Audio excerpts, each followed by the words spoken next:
Buenos días, padres y madres de familia de la Escuela Santiago Roel.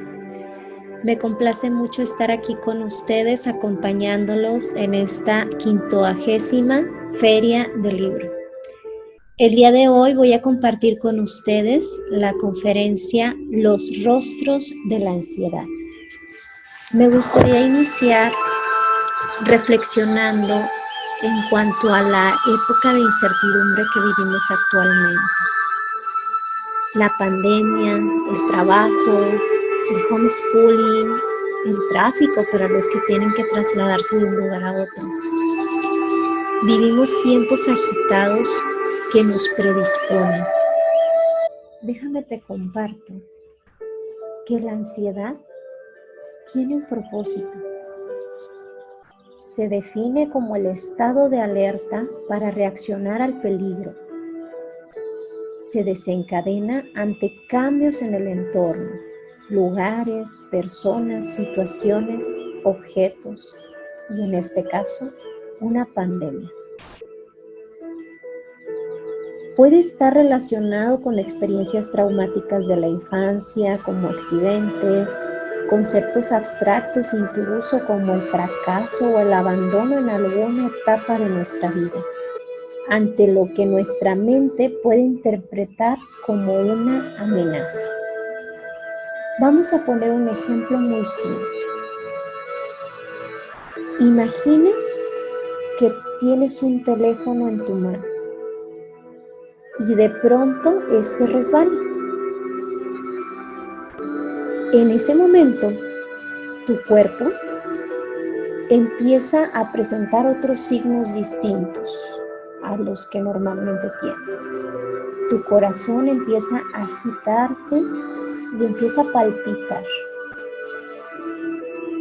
Esas palpitaciones ayudan a que la sangre irrigue las extremidades de nuestro cuerpo y entonces tienes una reacción y puedes lograr atrapar el teléfono antes de que caiga al suelo.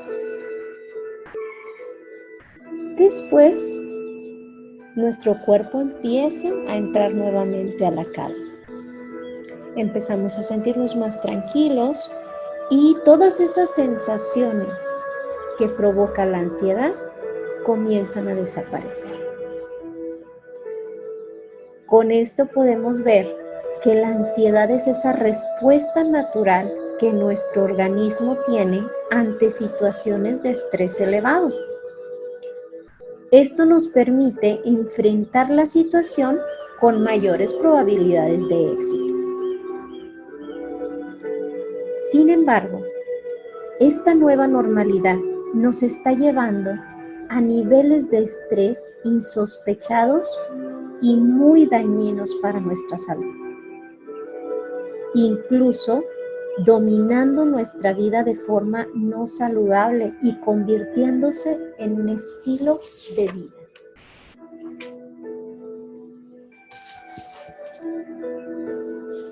Les quiero compartir esta dinámica que se llama el cerebro en la palma de mi mano, para entender un poco más qué es lo que sucede con nuestro cuerpo y por qué reacciona de esa manera ante la ansiedad.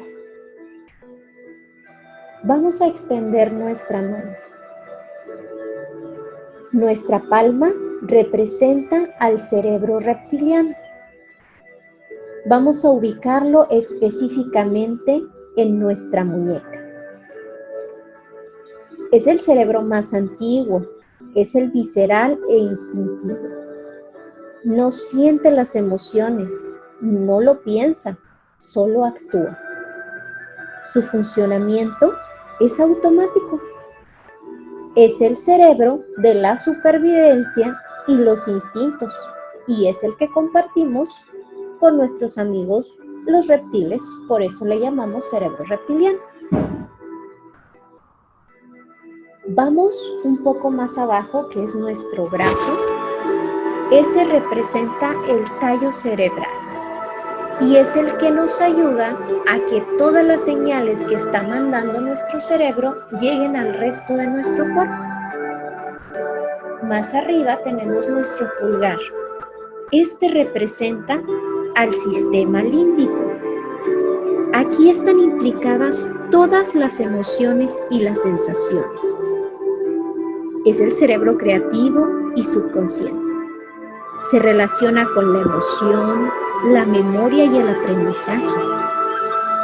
Junto al neocórtex, favorece el control emocional y está compuesto por varias partes, destacando la amígdala y el hipocampo. Ese dedo pulgar nosotros lo cerramos y la palma de nuestra mano representa todas las memorias, ¿sí? Esa memoria episódica que nos habla de los eventos y la información personal que nos constituye como seres humanos. Está también el buffer de memoria visoespacial, que nos ayuda a reconocer lugares y a poder desplazarnos y orientarnos en el contexto. Y está también el buffer semántico o de conceptos, donde recordamos todas las cosas que vamos aprendiendo en el día a día. Cerramos nuestro puño y eso representa el neocórtex o la corteza prefrontal. Este es el cerebro racional y lógico. Aquí radica el control y la conciencia racional. Une los instintos, las emociones y el pensamiento abstracto. Es la parte del cerebro más humano. Integra a los otros dos cerebros y lleva a cabo dos grandes tareas. Modera las reacciones emocionales y el control de impulsos. ¿Por qué es importante esta información? Porque cuando nuestro cerebro entra en situaciones de estrés, empieza a segregar ciertas sustancias como el cortisol que desconectan nuestro neocórtex del sistema límbico y entonces es cuando nuestro cerebro reptiliano actúa. Eso es lo que pasa cuando estamos enfrentando situaciones que nos provocan ansiedad. Pero bueno, como les había dicho, hay niveles de ansiedad que son funcionales. ¿Por qué? Porque estos son proporcionales al estímulo que los provoca, aumentan la capacidad de respuesta ante situaciones amenazantes, representan esa función adaptativa y no implica ninguna distorsión cognitiva porque inmediatamente volvemos a nuestro estado de calma. Pero ¿qué pasa cuando nosotros no logramos controlar esos niveles de ansiedad y no volvemos a la calma? Entonces esto se vuelve patológico, se vuelve generalizado. Todo el tiempo estamos viendo situaciones que nos siguen provocando esa ansiedad. Es persistente. ¿A qué me refiero con persistente? Que esta situación perdura a través del tiempo. Nos provoca pensamientos irracionales y estas conductas son recurrentes. ¿A qué conductas me refiero? A las de evitación o escape, que son las que reacciona nuestro cuerpo ante la ansiedad. ¿Por qué pasa esto? Regresemos al ejemplo del teléfono. Al teléfono está bien, no le pasó nada. Pero ¿qué pasa si nosotros seguimos enclaustrados en esta situación y a cada persona que nos encontramos le platicamos la angustia y la ansiedad que sentí porque casi se me cae el teléfono? Entonces, nuestra atención sigue fijada en esa situación. El secreto aquí es esta palabra, atención. La ansiedad logra reducirse cuando el foco de atención no queda anclado en la situación que me provocó la ansiedad. ¿Sí? Esto nos va a permitir que nuestro sistema nervioso central desactive el famoso modo de lucha o huida. La ansiedad permanece solo si tú se lo permites. Tu atención debe desenfocarse de esos pensamientos de peligro. Debes convencer a tu cerebro que ese peligro no es real. El verdadero desencadenante no es lo que te pasa, sino tu recurrencia en los pensamientos negativos. Es decir, que tu atención permanece en esa tormenta de preocupación, miedo y negatividad. Recuperar el dominio de tu atención. Visualicemos la atención como un músculo que tenemos que ejercitar. Y entre más fuerte es, mayor dominio tendremos sobre él. Debemos instalarnos en el aquí y en el ahora. Reenfocar tu estado de atención. Veamos el primer rostro de la ansiedad, la parte fisiológica. Esto es somatización. Es algo que nosotros provocamos en nuestro cuerpo. Puede empezar con palpitaciones o elevaciones en la frecuencia cardíaca, mareos, miedo, ataques de pánico, sudoración, escalofríos o temblores, entumecimiento en las extremidades, sensación de irrealidad, náuseas o molestias abdominales. ¿A quién no le ha pasado que cuando estás nervioso por algún examen, alguna evaluación, empezamos a sentir esas mariposas en el estómago o incluso sensaciones de náuseas? También la sensación de ahogo con respiración rápida, dificultades para respirar. Ahora les voy a presentar el segundo rostro de la ansiedad, aquello que ya se puede considerar como una alteración que conjunta lo físico, lo cognitivo y lo emocional. Esta sintomatología puede ser fatiga extrema, trastornos alimenticios, ya sea no comer o comer demasiado, problemas en el sueño, todos esos niños que ahorita no pueden conciliar el sueño, que pasan la mitad de la noche despiertos, muy probablemente la razón puede ser la ansiedad. Alteraciones conductuales y la falta de concentración, que también puede tener una relación directa.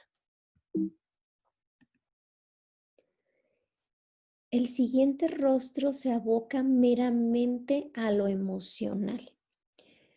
Estos pueden ser miedo, temores extremos, angustia, pensamientos negativos recurrentes, obsesiones que también pueden estar relacionados con esto. No sé si les ha pasado el hecho de estarse regresando constantemente a cerrar puertas, a apagar la estufa, entre comillas, o simple y sencillamente el lavarse obsesivamente las manos, sobre todo ahorita que estamos en este tiempo de pandemia, pues bueno, son parte de las obsesiones que podemos desarrollar.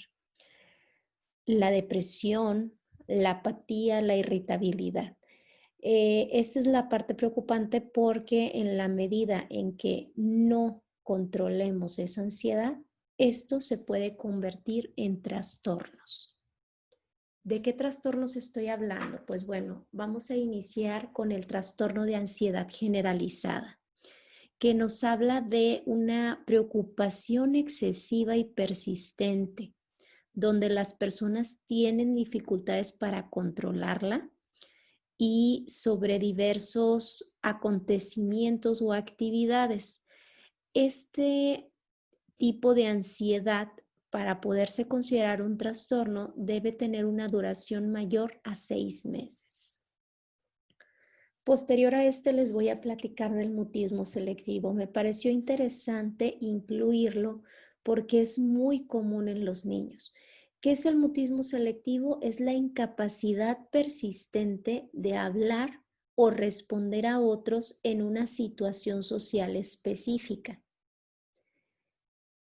Estos son los casos donde los niños no tienen problema para comunicarse en casa, pero al momento de estar en la escuela o de estar en otro contexto, evitan o deciden no hablar con los demás. El trastorno obsesivo compulsivo es un trastorno de ansiedad potencialmente invalidante. ¿A qué me refiero con esto? Se caracteriza por la presencia de obsesiones, pensamientos, imágenes o impulsos intrusivos y de compulsiones, que son formas de conducta aparentemente desprovistos de sentido y extremadamente difíciles de controlar. Es decir, esa ansiedad por regresar a casa a revisar nuevamente que las puertas estén bien cerradas es algo que está fuera de mi control. Posterior a eso les voy a platicar del trastorno de pánico. Esto implica episodios repetidos de sensaciones de ansiedad y miedo o terror, incluso, muy intensos, que alcanzan un nivel máximo en minutos. Es lo que nosotros consideramos los ataques de pánico. Puedes tener sensaciones de una catástrofe inminente, dificultad para respirar, dolor en el pecho o latidos rápidos. Incluso me ha tocado pacientes que alegan que consideran que están teniendo un paro cardíaco. Posteriormente vamos a hablar de las fobias específicas. Estas son la aparición de miedo o ansiedad intensa y persistente respecto a cierto objeto o situación específica. Estos por parte del paciente se intentan evitar o se soportan a costa de un intenso miedo o de situaciones de ansiedad extrema. ¿A qué me refiero con esto? Por ejemplo, la aracnofobia, que es el miedo a las arañas, la acrofobia, el miedo a las alturas. Recordemos que ya cuando presentamos este tipo de trastornos, pues bueno, aquí lo ideal es atendernos por un experto, ir al área clínica de psicología para recibir un tratamiento adecuado, porque obviamente ya son niveles de ansiedad que están fuera de nuestro control. Tenemos posteriormente el trastorno por estrés postraumático. Hablamos de un trastorno susceptible de desarrollarse cuando una persona ha sido confrontada a un riesgo mayor para su seguridad. Un evento traumatizante asociado a la muerte, amenaza de muerte o de heridas graves, propias o de un tercero, es decir, que algún miembro de la familia lo haya vivido. El trastorno por estrés postraumático puede estar ligado también a un traumatismo emocional continuo, como es la violencia en el marco de una relación o la violencia doméstica. Tenemos también la fobia social, que nos habla del miedo o ansiedad intensos que aparecen prácticamente siempre en relación a una situación social en la que una persona se expone al posible escrutinio por parte de otros. Y por último tenemos el trastorno de ansiedad por separación, que es el miedo o ansiedad intensos y persistentes relativos al hecho de tener que separarse de una persona con la que se une o le une un vínculo estrecho. ¿A qué me refiero con esto? Estamos hablando que es cuando mi hijo presenta una ansiedad excesiva al momento de que yo tengo que salir de casa. Es un malestar psicológico subjetivo y nos habla de rechazo a quedar solo en casa o incluso desplazarse a otros lugares, pues obviamente lejos de la persona con la que tengo el vínculo, y se puede manifestar con la presencia de pesadillas incluso. Pero bueno, ya reconocimos el hecho de que lo que estamos sintiendo se puede definir como ansiedad. Pero bueno, ¿cómo voy a hacer para reducir ansiedad? Pues para empezar, no hay una sola fórmula mágica, ¿no? El reducir la ansiedad se convierte también en un estilo de vida, ¿sí? Necesitamos tener esa mente tranquila y enfocada, ¿sí? Les hablo de una profunda introspección, esa capacidad de observar, el desarrollar esa mirada desde distintos ángulos, ¿no? Vamos a trabajarlo por pasos. Aquí les voy a proponer 6 pasos que les pueden ayudar a trabajar la ansiedad de una manera sana. El primer paso nos habla de reconocer cómo y cuándo surge. ¿Te pasa ante situaciones laborales, financieras, alguna evaluación o examen o ante ciertos contextos? Tienes que observar qué está pasando a tu alrededor cuando sientes ansiedad. ¿Cómo se manifiesta? ¿Físicamente? ¿Emocionalmente? No reprimas. Clasifícalas y aprende a conocerte para saber cómo actuar. Una de las principales recomendaciones que yo te puedo dejar es el diario de las sensaciones. Escribe en ese diario qué la causó y de qué manera reaccionaste. Esta es una estrategia terapéutica que tiene muchísima utilidad. El paso 2 es observar tus pensamientos. Cuando estás pasando por una crisis de ansiedad, este bombardeo de pensamientos están cargados de negatividad. Lo primero que tienes que saber es que esos pensamientos no son reales. Es una distorsión de la realidad. Estos pensamientos ansiosos están bajo una perspectiva de peligro. Imagina que son los lentes de la ansiedad. Te van a decir que pueden predecir el futuro. Algo malo va a pasar. Que pueden incluso leer la mente, ¿no? Se están burlando de mí. Anticipas catástrofes cuando estás con esos lentes. E incluso puedes decir que lees personas. Él lo hace porque no le importa. Siempre te están convenciendo de que algo malo va a pasar. Obsérvalos, pero no te involucres. Reconoce su verdadera naturaleza. Es una visualización distorsionada de la realidad ante la ansiedad. Para esto necesitamos el tercer paso, que nos habla de retar esos pensamientos negativos. Debemos de tener conciencia de que estos pensamientos solo representan una posición, esos lentes de ansiedad que te había comentado.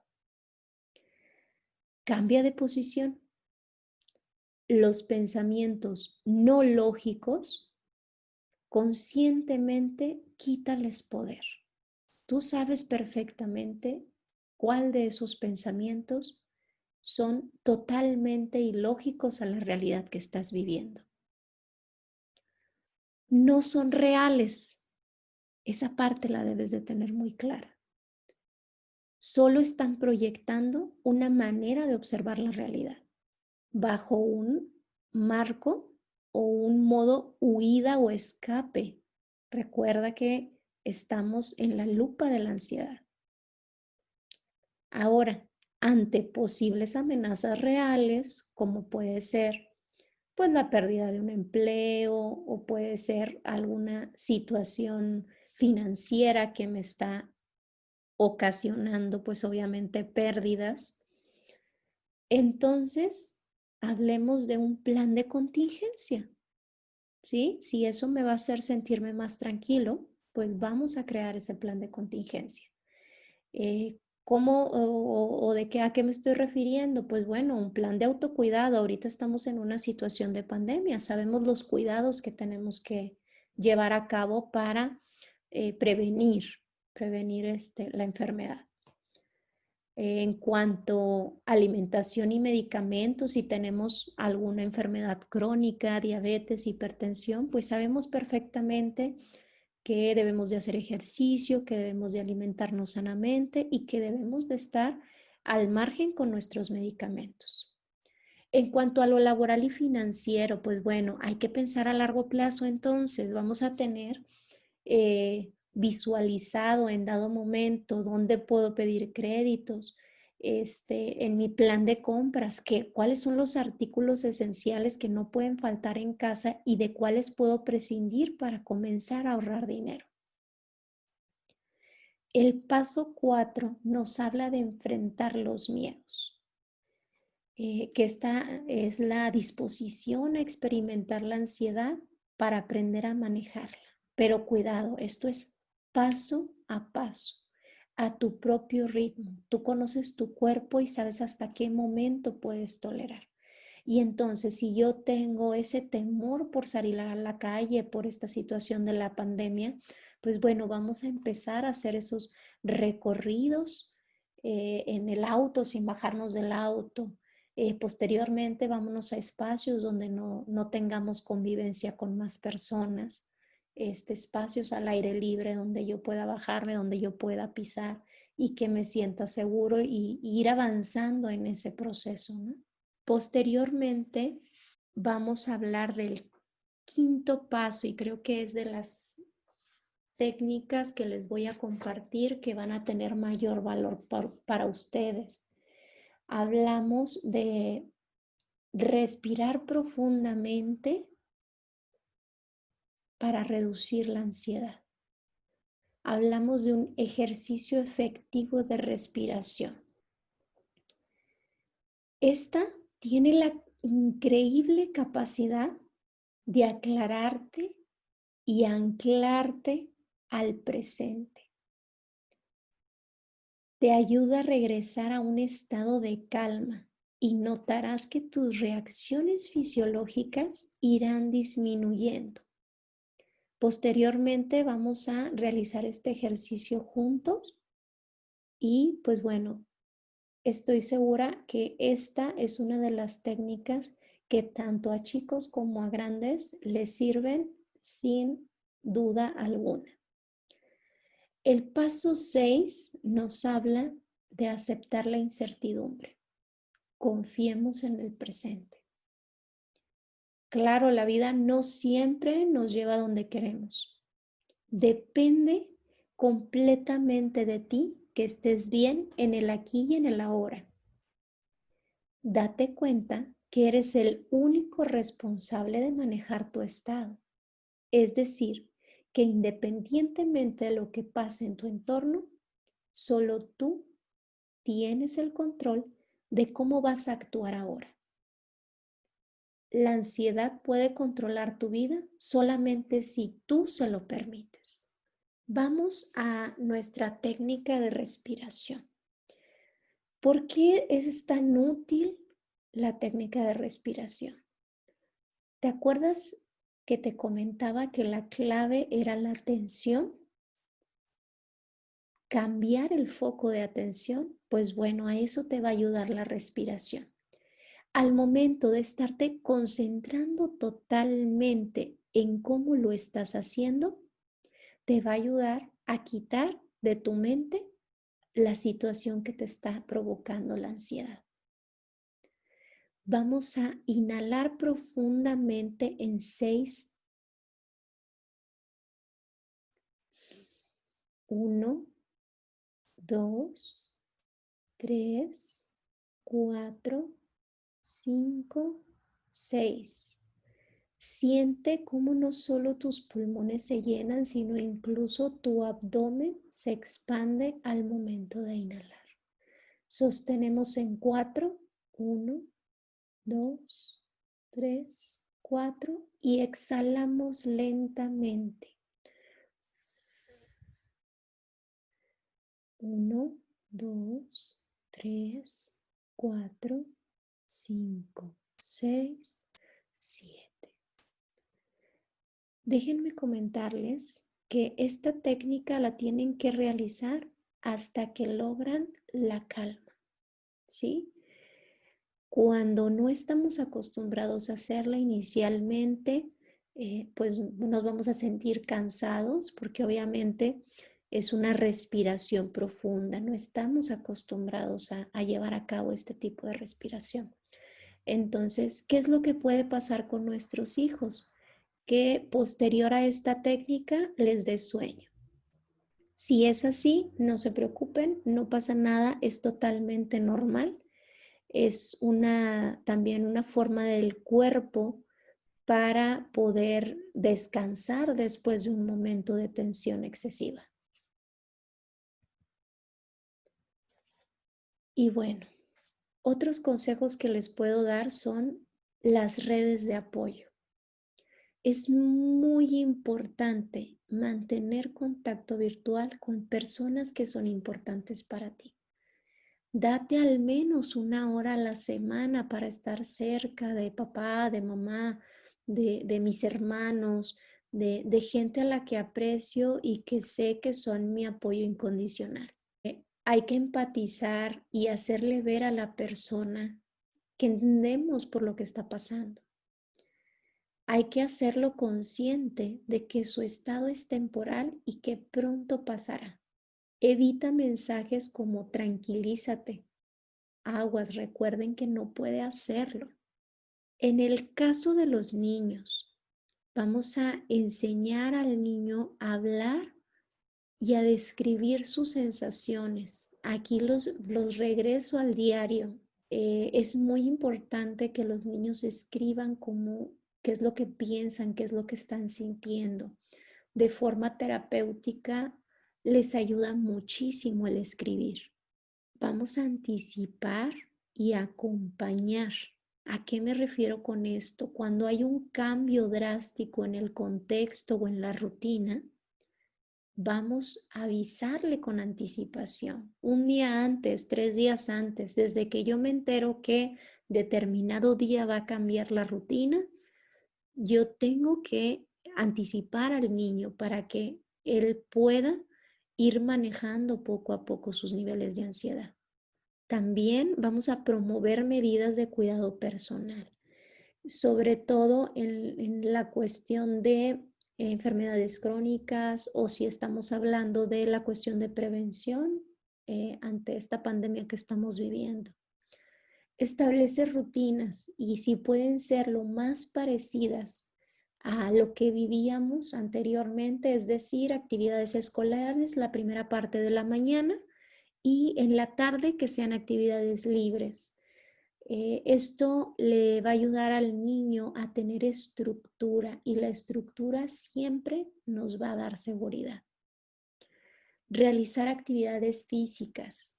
Papás, son niños, necesitan actividad física. Busquemos las formas de que ellos tengan esa actividad física en casa, ya sea a través de videos, a través de bailes, pero que les permitan sacar toda esa energía que traen. Y la más importante, si esto está saliendo de nuestro control, tenemos que acudir a un especialista para que nos ayude. Les voy a compartir este ejercicio autorreflexivo para aprender a ir manejando nuestra ansiedad. Este es un mandala de un colibrí porque pues el colibrí nos representa esa oportunidad de vuelo, ¿no? A pesar de limitantes físicas en el caso del colibrí, donde la ciencia no se explica cómo logran tener un vuelo siendo tan pequeños, pues bueno, vamos a basarnos en esa analogía, ¿no? Y vamos a representar en nuestro colibrí cuáles son nuestras fortalezas, qué nos hace valiosos como seres humanos, cuál es la realidad que estoy viviendo, mi presente, cuáles son las causas de mi ansiedad, qué síntomas estoy presentando. En las alas del lado izquierdo vamos a poner nuestro círculo de protección. ¿A qué me refiero con esto? ¿Quién es mi red de apoyo? ¿Quiénes son esas personas que siempre están para mí? A la derecha vamos a poner el plan de contingencia. Ante esas amenazas reales, ¿qué tengo que hacer? ¿Qué tengo que hacer en cuanto a mi autocuidado? ¿Qué tengo que hacer en cuanto a lo financiero? Anticipémonos para que esto nos pueda dar mayor seguridad y mayor estabilidad emocional. Y pues bueno, con esto yo concluyo esta plática. Espero que les sea de mucha utilidad y les agradezco su atención.